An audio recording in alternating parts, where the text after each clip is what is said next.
Hi everyone, my name is Vanessa, and I will be reading you today's prayer of the day. Sit back, relax, and here we go with today's prayer. And today's prayer is I give thanks to the Lord with my whole heart. Psalms chapter 9, verse 1.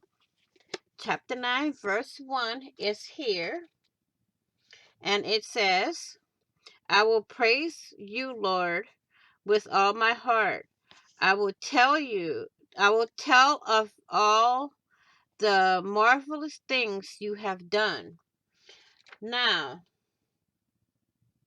there's another version of from what I read in this Bible here that comes from a different part of the Bible. Um,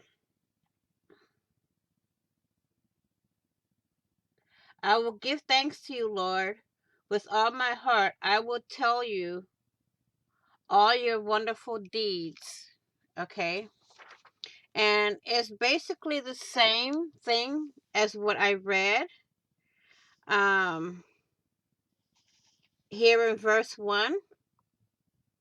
So it's just worded a little different, but it says the same praise as it says here on the paper I just read. Okay. So I will say this in ending. Dear Lord, please send prayers to those in need. Please be blessed. Take care. Be safe. See you back tomorrow with another prayer of the day. Sending love and prayers to all. Bye for now.